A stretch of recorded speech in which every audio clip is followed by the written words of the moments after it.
Nyakoro moge juang oyawre machiegni wantiere kar kae dago skala par kod ariyo tok sang'wen mar okinyi ma kawuono wantie chenro mar mbaka oromo. Ma en chenro magogo mbaka.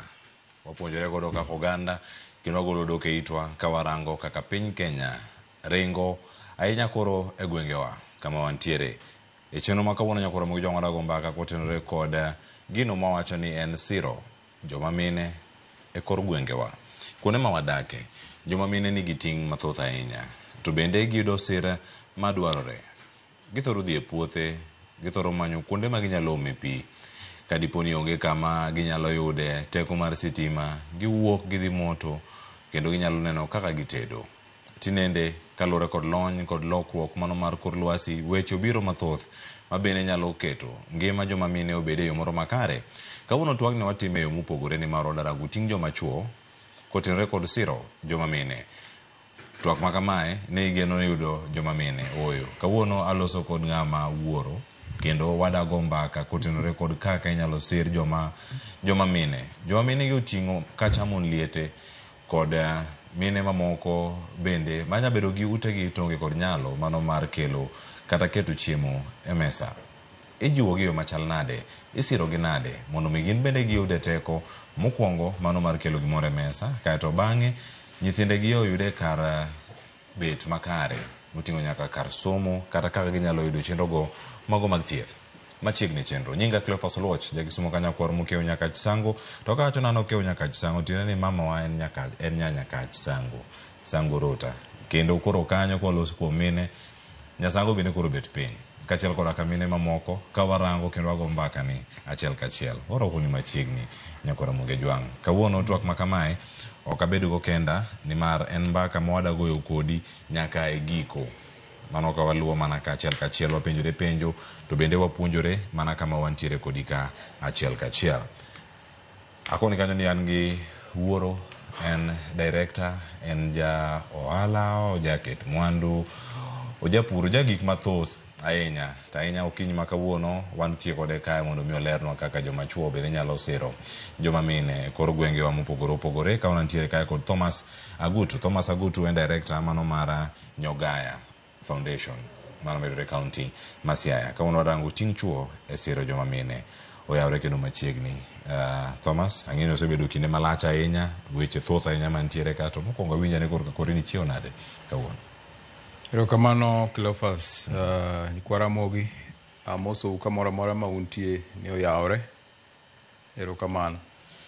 Kamano, obedo kinde mapek mana miyi thuolo ma ne are ne wabede kinde mokalo nyaka kawuono pok yudo thuolo gik mathoth osebedo katimore ahinya e kaunti ma bende iwuok e kaunti ma Siaya. Kawuono pod aneno ka welo medo donjo e dala Jaramogi. Mano ka idhi yuaga ogai mar ODM Raila Amolo Odinga.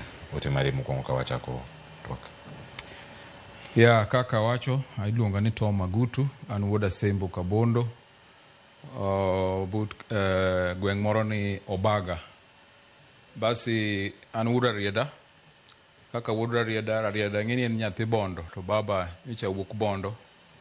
Omiyo atkawo thuolo ni mar go mos ahinya ne jodalawa ma nyocha wawito wuoyi ma Ranjiji kendo wawito mzee mabro kawo ndalo ahinya kechi King neno kaka ji pod biro dala mondo oyuag nikech ji nyaka sani pok ji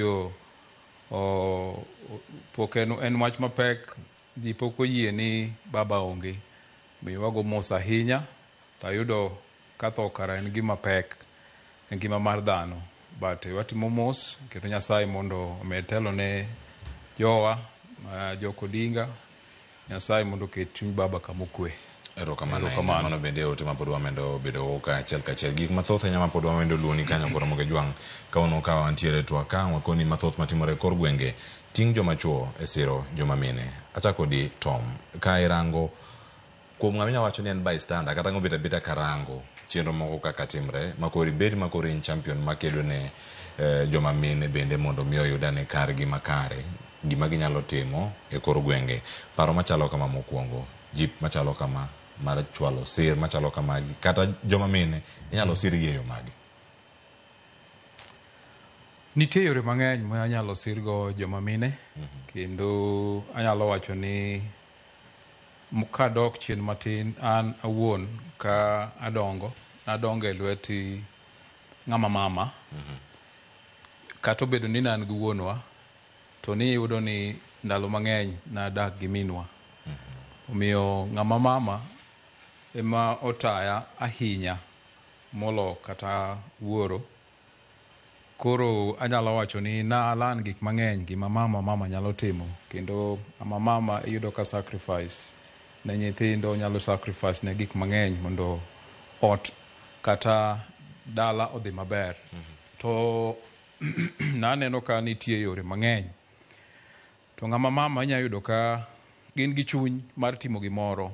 Koro miyo ng'eny gi dwaro mana ni ka giyudo support mana moro matin, idhiro gi mana matin, tiyudo ka ng'ama mine nyalo timo gik madongo moloyo, anyalo wacho ni moloyo joma chuo. Tae tiyudo ka gimomi luongo ni winjruok ni. Ing'e ni winjruok kendo bede kanyakla kata ka achiel. Ba unyalo timo gimoro as a group. Iyudo ka joma mine. Mano gima anyalo wacho ni is bedo proved ni joma mine iyudo ka gin successful e weche kata mag chama. Ka gibedo piny ni gidwa timo gimoro to gima gisechimono itime. To kendo iyudo ka joma mine gin jo adiera kata gima gitimogo eko. Omiyo kata ka ng'ata dwa support gi tiyudo ka gimiyo kata gimipuonjogino ing'e maber ni gino biro timore. To miyo giseloko kuonde mang'eny kata giseloko gwenge mang'eny ka lure gi support ma anyalo wacho ni aseneno ka watimo kuom joma mine to succeed.